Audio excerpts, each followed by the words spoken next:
우리 서신체로 하나님의 말씀을 함께 봉독하도록 하겠습니다.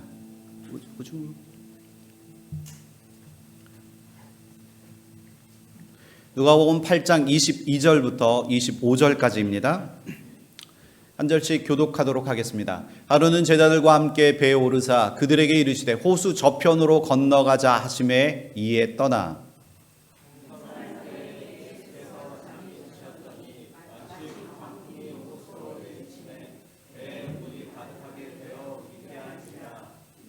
제자들이 나와 깨어 이르되 주여 주여 우리가 죽겠나이다 한데 예수께서 잠을 깨사 바람과 물결을 꾸짖으시니 이에 그쳐 잔잔하여 지더라. 제자들이 이르되 너희 믿음이 어디 있느냐 하시니 그들이 두려워하고 놀랍게 여겨 서로 말하되 그가 누구에게 바람과 물을 명함에 순종하는가 하더라. 아멘. 자리에 앉아주시기 바랍니다. 함께 기도하겠습니다. 하나님 감사합니다. 오늘도 주의 말씀을 들고 단 위에 섰습니다. 하나님 말씀을 전하는 자에게 하나님의 은혜가 충만히 임할 수 있도록 인도하여 주시고 성령의 임재를 경험하며 말씀을 선포하는 제가 될 수 있도록 인도하여 주옵소서.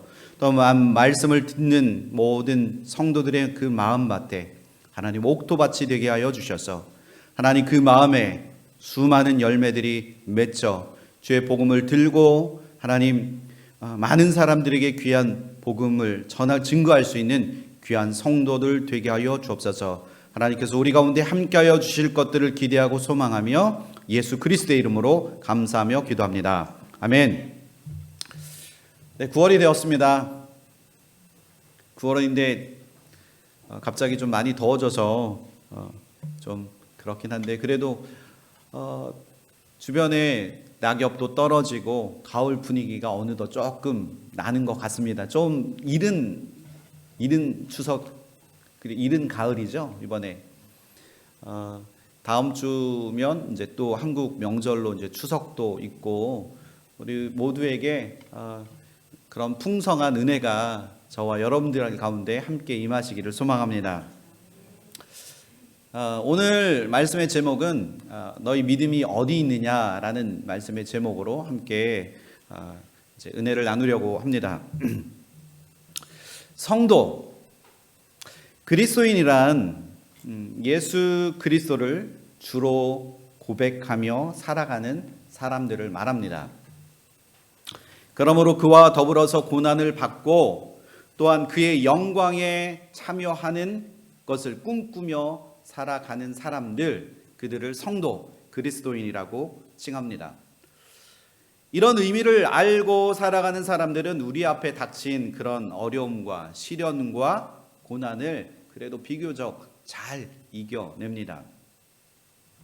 그러나 그리스도인이 된다는 것의 그 진정한 의미를 알지 못하는 사람들은 이 세상에서 자신의 그 행복만 추구하며 어려움이 닥치면 믿음이 없어서 급기야는 나 안 믿을래. 그리스도인 되기를 부인하는 사람들도 있습니다. 그래서 우리는 우리 스스로에게 지속적으로 끊임없이 질문해야 합니다.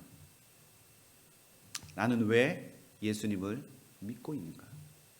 제가 여러분들에게 질문하겠습니다. 여러분들은 왜 예수님을 믿으십니까?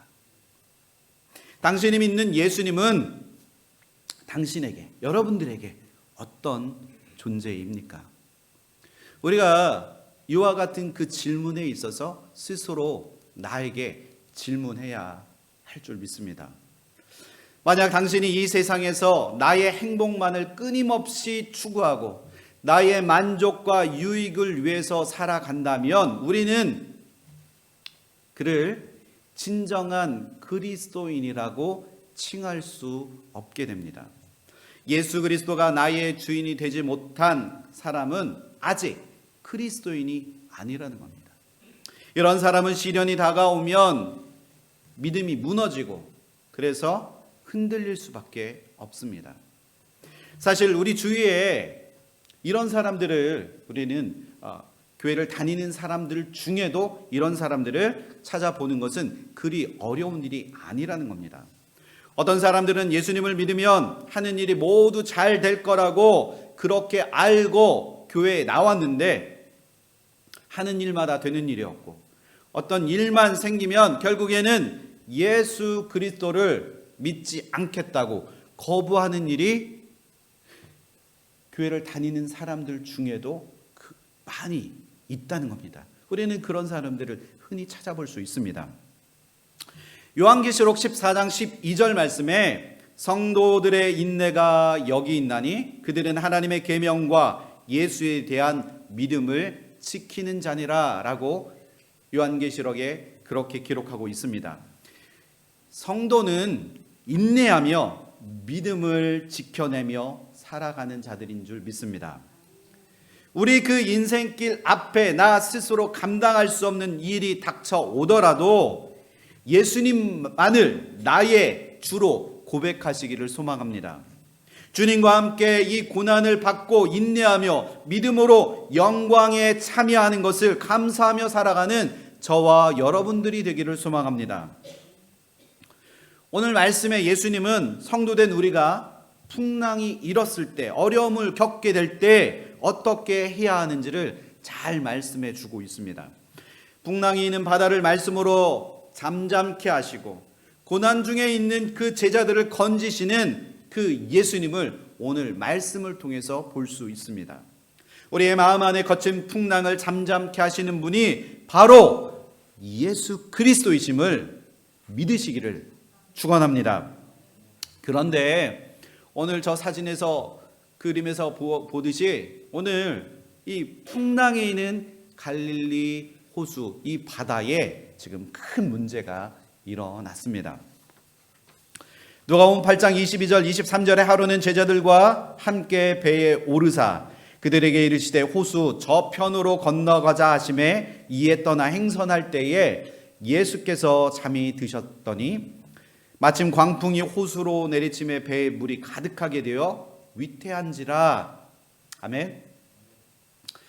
마가복음에는 예수님께서 배에 오르사 호수 건너편으로 가자고 하셨을 때 예수님께서 씨 뿌리는 자의 비유를 포함해서 많은 여러 비유들을 들어서 거기에 예수님께 함께 모였던 많은 사람과 제자들에게 또한 가족의 진정한 가족, 예수 그리스도 안에 참된 가족이 무엇인지를 설명해 주셨습니다. 근데 때가 바로 그때가 저녁이었다고 마가복음 4장에서는 그렇게 기록하고 있습니다. 예수님은 사역으로 인해서 많이 피곤하셨습니다. 그래서 모인 무리들을 잠시 피해서 휴식을 취하시고자 제자들에게 배를 타고 이제 건너 저편으로 가시자고 예수님께서 제안하셨습니다. 그리고 예수님은 배에 타시자마자 너무 피곤하신 나머지 바로 잠에 드셨다고 성경은 그렇게 기록하고 있습니다. 오늘 본문의 배경이 되는 이 호수는 여러분들도 잘 아시다시피 갈릴리 호수입니다. 갈릴리 호수는 한 장 넘겨주시겠어요? 갈릴리 호수는 남과 북이 21km, 마일로 치면 13마일이나 되는 아주 큰 호수입니다. 그리고 폭이 약 8마일 정도 되는 굉장히 큰 호수입니다.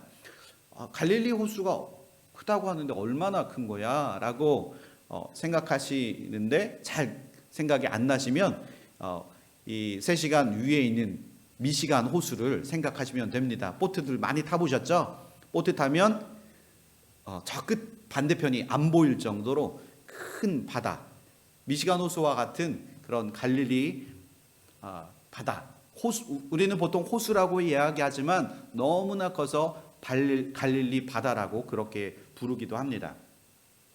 갈릴리 호수는 그 수면이 해수면보다도 그 바다보다도 그 갈릴리 바다가 더 낮게 있기 때문에 무려 213m나 밑에 있습니다. 그리고 호수 주위에는 높은 산들로 둘려 있는데 지금 호수 주위에 보면 저 헐몬산이 있고 그리고 헐몬산을 감싸고 있는 고란 그 고원이 있습니다. 그래서 할몬산은 사계절 눈이 쌓여 있는 그런 찬 그런 기운을 가지고 있는 산인데요. 거기서 찬바람이 내려오고 지중해에서 불어오는 그 따뜻한 바람과 그리고 모래 그 사막에서 불어오는 따뜻한 바람과 함께 헐몬산에서 내려오는 그 바람이 부딪히면 이 갈릴리 바다에 큰 광풍이 일어나게 됩니다. 여러분, 오늘 지금 제가 이렇게 갈릴리 호수에 대해서 설명해 드렸는데, 제가 이 갈릴리 호수 하면 여러분들은 무엇이 생각나십니까? 갈릴리 호수.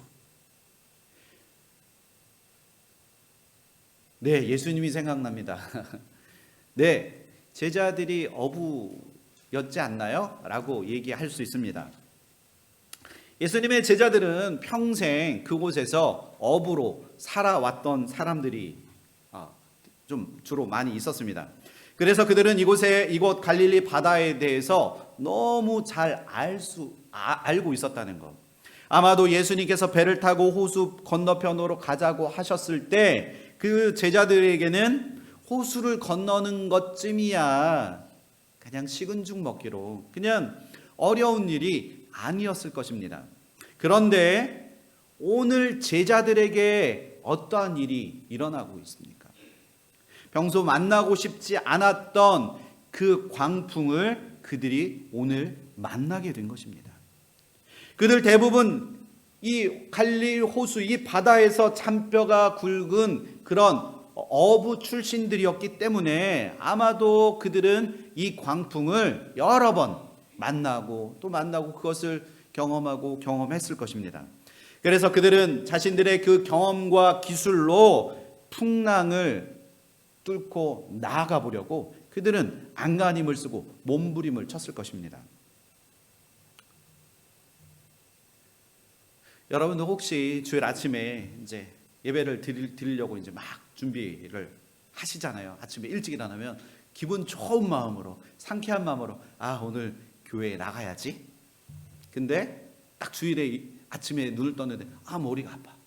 그리고 어젯밤에 생각해 놓은 그런 안 좋은 기억들이 또 주일날 아침부터 막 떠오르는 그런 상황을 여러분들 경험하신 적 있으시죠? 이상하게도 내 마음을 힘들게 하는 그 일이 자꾸 생기는 그런 일을 경험해 본 적, 저 또한 있고 여러분들도 있을 거라고 생각합니다.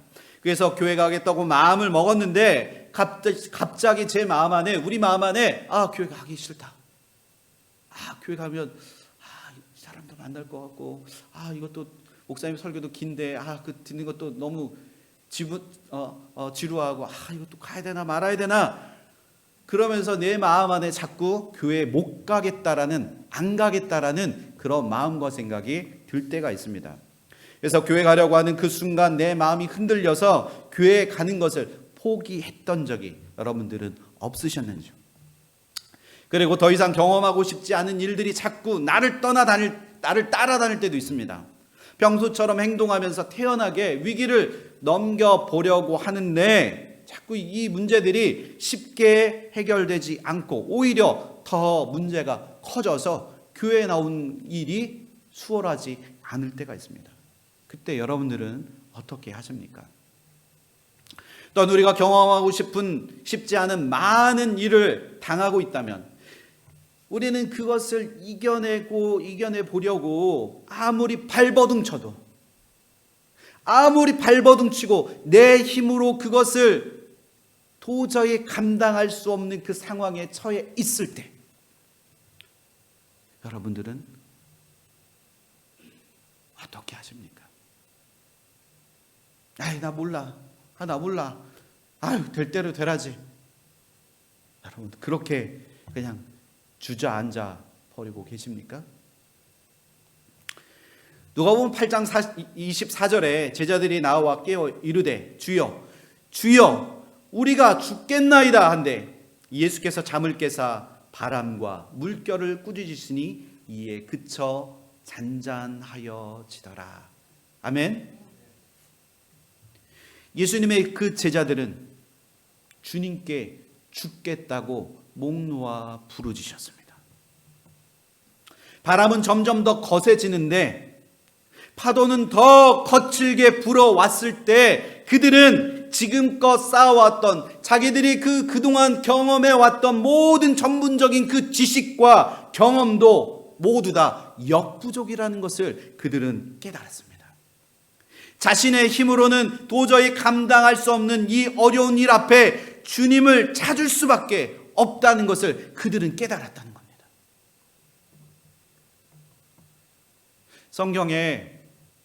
성경을 읽다 보면 위대한 인물들이 많이 있습니다. 그 중에 전쟁에 능한 한 사람이 나옵니다.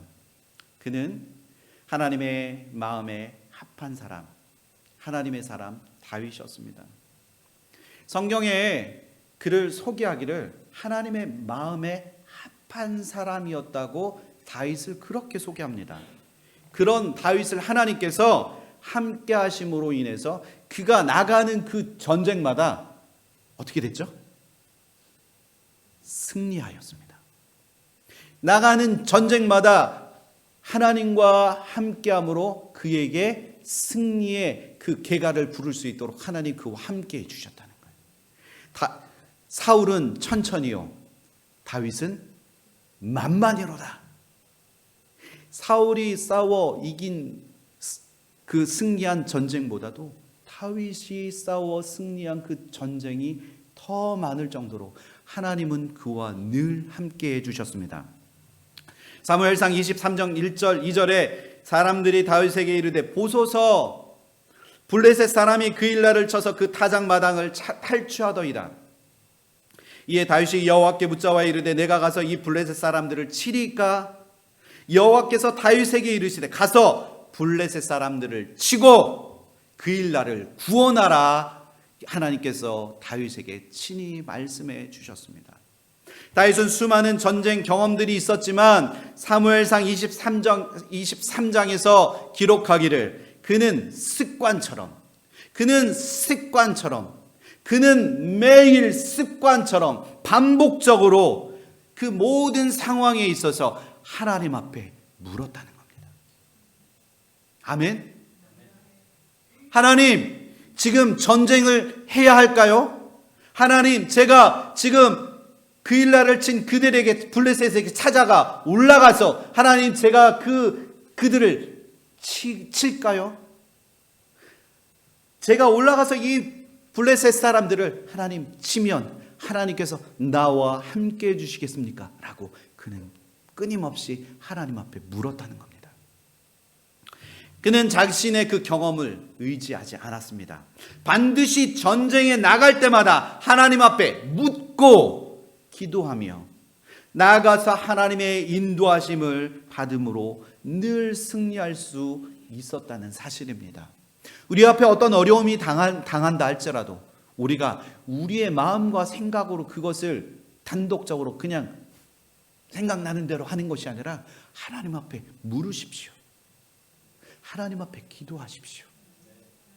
하나님이 우리와 함께 하실 때 하나님이 우리 가운데 위로하시고 그 모든 문제의 해결을 하나님께서 친히 감당해 주실 줄 믿습니다.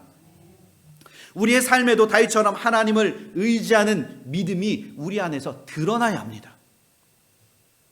다윗이 하나님을 의지하는 것을 성경을 통해서 우리에게 보여주셨던 것처럼 우리도 다윗을 바라보며 나도 하나님을 의지하는 그 믿음이 내 안에서 이렇게 넘쳐나야 돼. 내 믿음이 보여야 된다는 거예요.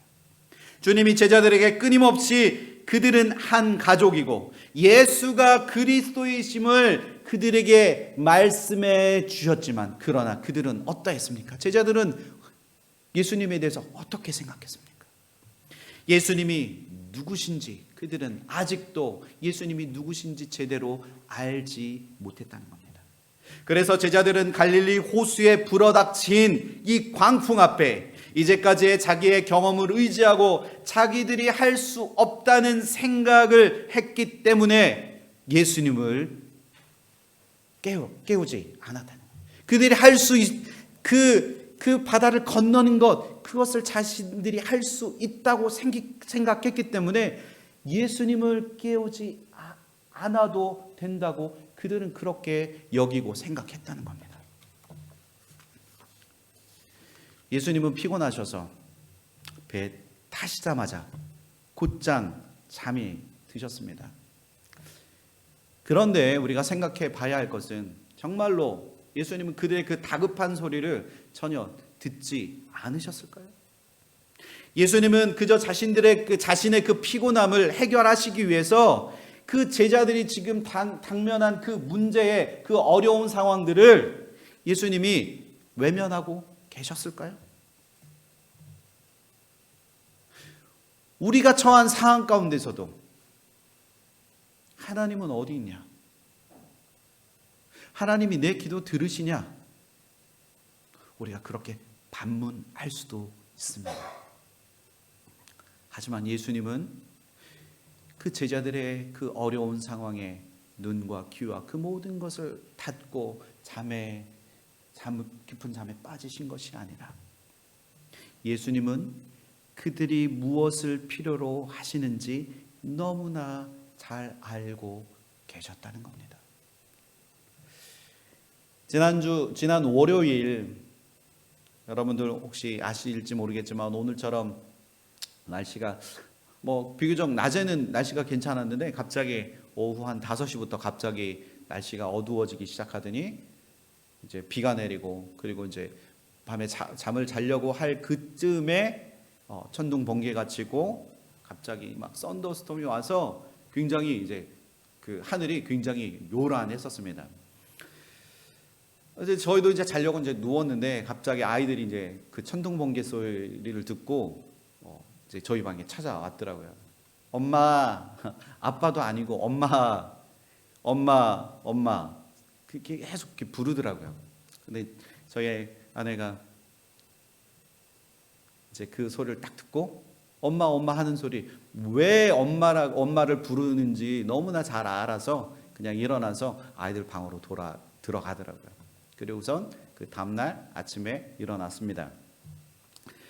그래서 제가 아내에게 아이들 어떻게 밤에 잘 잤냐고 물어봤습니다. 그랬더니 저희 아내가 하는 얘기가 아무리 천둥 번개가 뻥뻥 쳐도 집이 흔들려도 본인이 엄마가 아이들 자는 옆에 누워 있는 거 아이들이 알면 아무리 뻥뻥 천둥 번개가 쳐도 일어나지 않고 잘 잔다. 그렇게 얘기하더라고요. 저는 그것을 보면서 우리 예수님이 우리와 함께 하시면 저는 이와 같을 거라고 생각합니다. 저도 어제 밤늦게까지 이제 교회에 있었는데 밖은 어둡고 제 방에 불만 딱 켜져 있을 때 무서울 수도 있잖아요. 근데 콧노래가 나오더라고요. 하나님이 나와 함께시니 나는 기쁘고 즐겁다, 감사하다. 이 고백이 나오더라고요. 우리 아버지 집에 있는데 무엇이 두렵겠습니까? 예수님이 함께 하시면 두려울 게 없습니다. 이것이 바로 믿음입니다. 이 믿음이 내 안에 생겨나야 합니다. 이것을 믿는 자들에게는 하나님의 은혜가 임하게 될 줄 믿습니다. 우리가 하나님과 함께 할 때 세상을 담대히 이겨내는 그 힘이 우리 가운데 생겨나게 될 줄 믿습니다. 먼 길을 혼자 운전하고 갈 때 옆에 누군가 사랑하는 아내라도 있으면 대화라도 주고받을 텐데 혼자 그 길을 걸어갈 때, 혼자 운전하고 그 길을 가고 있을 때, 깊은 산 중에 깜깜한 어두운 밤길을 걸어갈 때 여러분 사람을 의지하지 마시고 하나님을 의지하시기를 소망합니다. 여러분들 주님이 나와 함께 하심을, 나와 함께 계심을 믿으십니까? 믿으십니까? 믿으십니까? 이 믿음이 여러분 안에 있기를 소원합니다. 주와 같이 길 가는 것 즐거운 일 아닌가?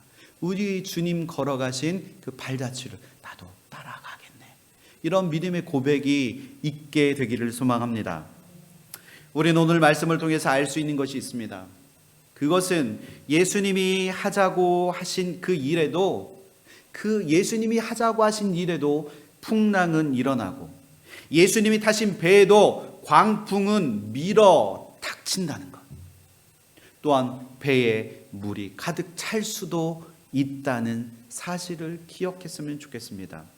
누가복음 8장 22절에 하루는 제자들과 함께 배에 오르사 그들에게 이르시되 호수 저편으로 건너가자 하심에 이에 떠나.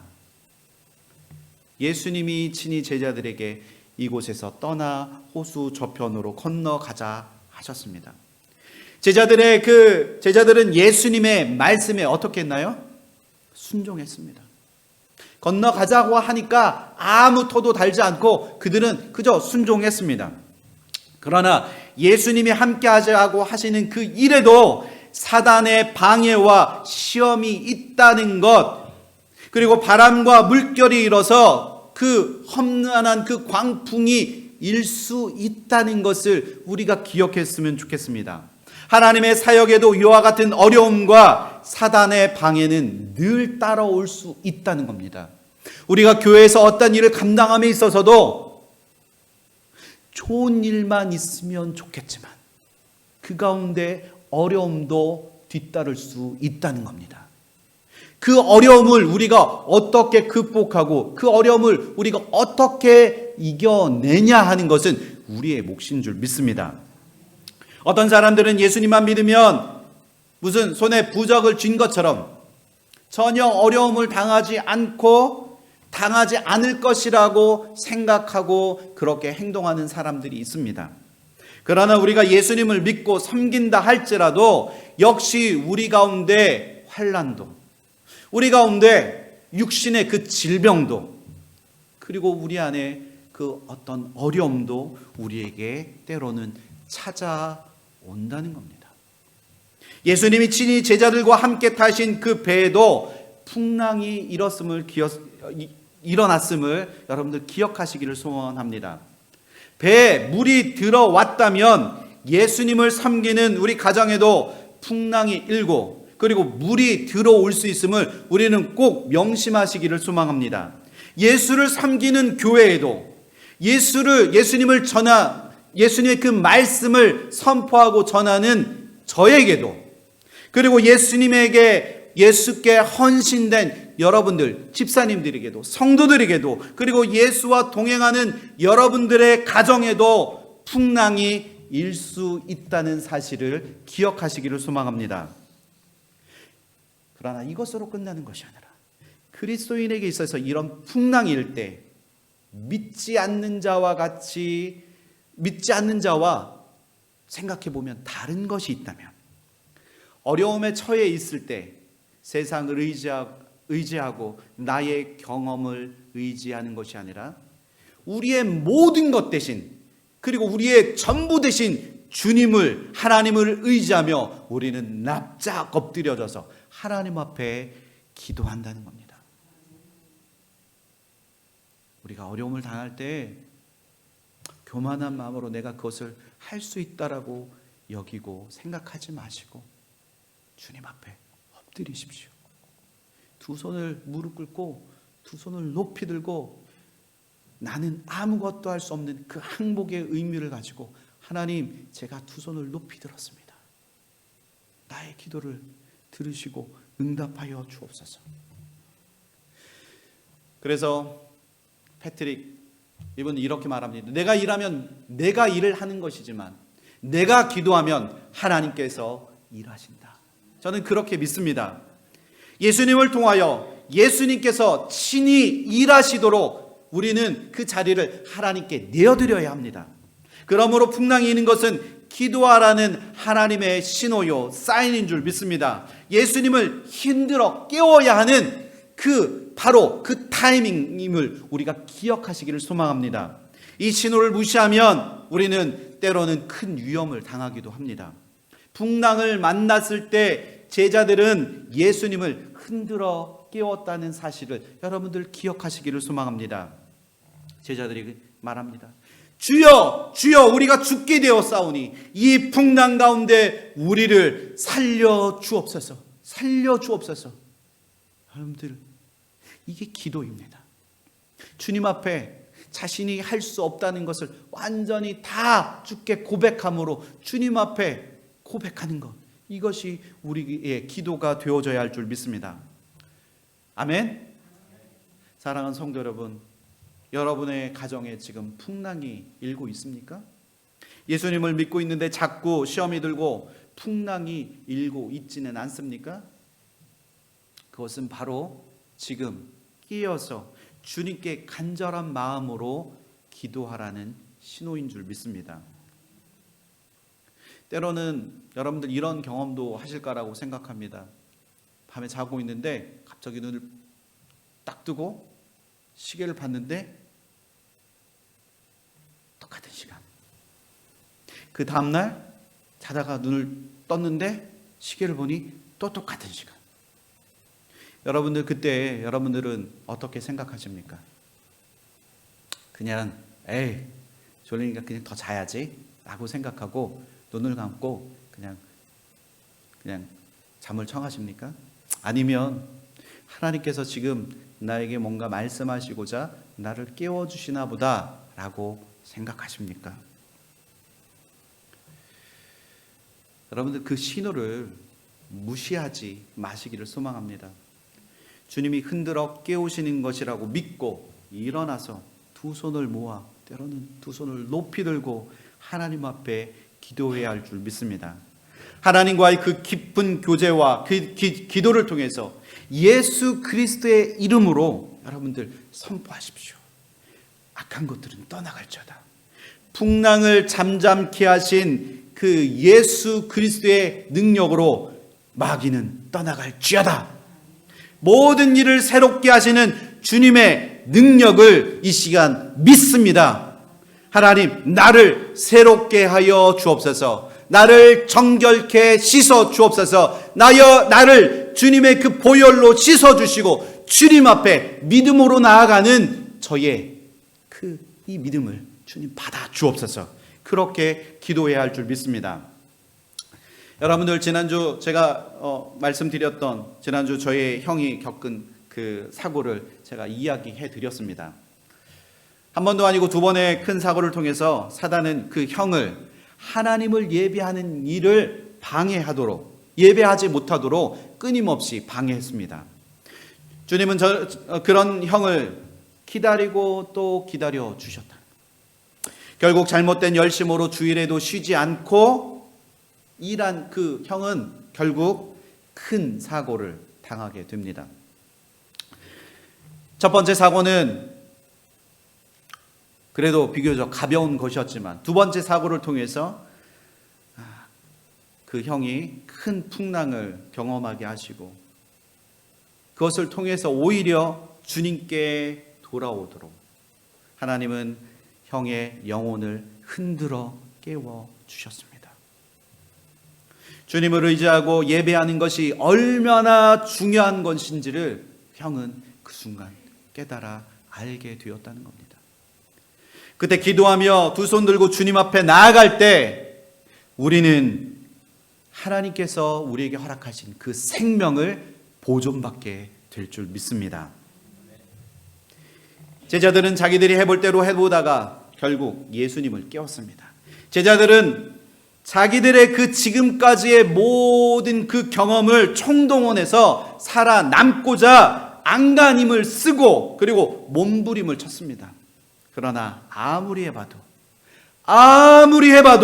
자신들의 힘으로는 해결할 수 없다는 것을 알게 된 후에야 결국 죽을 지경이 되었을 때 그들은 예수님을 깨우며 주여 주여 우리가 죽겠습니다.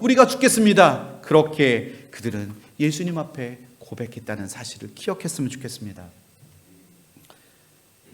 제자들의 풍랑이 일어나자마자 주님을 곧바로 깨웠더라면 시간을 지체하지 않고 자신들이 할 수 있다라는 그런 그 경험에서 내가 이것을 할 수 있다라고 생각하지 않고 곧장 풍랑이 이는 그 순간 주님을 깨워 주님께 말씀했다면 그들은 그들이 어렵게 발버둥치는 그 고통의 시간들을 오래 경험하지 않았을 것이라는 것을 기억했으면 좋겠습니다. 여러분, 어려운 문제가 있다면 인간적인 방법으로 해볼 대로 다 해보고, 되면 되고 안 되면 말지 뭐, 이렇게 우리가 생각할 때도 있다는 겁니다. 그런데 인간적인 그 힘으로 아무리 발버둥치고 노력해도 되지 않는 그것을 나중에서야, 마지막에서야 깨닫고 나서야 예수님 앞에 매달리고, 그리고 납작 엎드려 기도할 수 없는 그 상황에 처해 있는 우리의 그 현실을 생각해 보십시오. 그 시간을 단축하기 위해서는 우리가 당한 그 문제 앞에, 바로 주님 앞에 우리의 문제를 다 고백하고 주님 앞에 물어 이 문제를 해결할 수 있는 방법을 주님 앞에 고백하는 것입니다. 우리도 제자들처럼 예수님을 모시고 인생을 항해하고 있습니다. 우리에게도 때때로 광풍이 몰아치면 많은 사람들은 자기의 힘과 노력으로 이것을 해결해 보려고 안간힘을 쓴다는 겁니다. 결국 인간은 더 이상 할 수 없다는 그 한계 상황에 부딪히게 되면 절망하고 포기합니다. 이때야말로 예수님을 흔들어 깨워야 할 때며, 그리고 부르짖어 간절히 기도해야 할 때를 우리 성도된 우리는 이것을 알아야 합니다. 바로 예수님을 전적으로 의지해야 할 때임을 여러분들 기억하시기를 소망합니다. 풍랑을 잔잔케 하시는 예수님께서 잠에서 깨어서 무엇을 하셨습니까? 예수님은 바람과 물결을 꾸짖으셨습니다. 예수님이 바람과 물결을 꾸짖으신 것은 마치 귀신 들린 사람을 꾸짖으신 것과 같습니다. 마가복음 4장 39절에 예수님은 잠에서 깨어 바람과 바다를 꾸짖으셨습니다. 마치 악한 것들을 꾸짖고 명하듯이 잠잠하라, 고요하라, 주님께서 그렇게 명령하셨음을 기억하셨으면 좋겠습니다. 예수님은 누가복음 4장 35절에 귀신 들려 예수를 알고 지극히 높으신 하나님의 아들이요 하고 하는 그 귀신 들린 사람에게 꾸짖고 명하셨습니다. 누가복음 또한 4장 39절에 베드로의 장모가 열병에 걸렸을 때 그 병을 꾸짖으셔서 그 병을 낫게 해 주셨습니다. 또한 41절에 많은 귀신 들린 자들을 꾸짖어 내쫓아 주셨다는 겁니다. 그리고 또한 예수님께서 잠에서 깨어서 바람과 바다를 꾸짖으시고, 그리고 제자들을 꾸짖으셨다는 겁니다. 누가복음 8장 25절에 제자들에게 이르시되 너희 믿음이 어디 있느냐? 그들이 두려워하고 놀랍게 여겨 서로 말하되 그가 누구이기에 바람과 물을 명하매 순종하는가 하더라. 아멘. 예수님은 풍랑을 꾸짖으셔서 잔잔케 하셨습니다. 다소 위급한 상황이라 할지라도 예수님과 함께 있는 한 우리는 안전하다는 사실을 믿어야 합니다. 그러나 제자들은 그것을 믿지 못했기 때문에 예수님께서 그들을 책망하셨습니다. 그들의 믿음 없음을 책망하셨습니다. 뭐라고 하시며 꾸짖으셨습니까? 믿음이 작은 자들아, 믿음이 작은 자들아, 너희 믿음이 어디 있느냐? 예수님께서 우리에게 꾸짖는 것을 우리는 탈게 받아야 합니다. 우리의 믿음 없음을 주님 앞에 고백하십시오. 주님, 제 안에 믿음이 적습니다. 하나님, 나에게도 큰 믿음을 허락하여 주옵소서.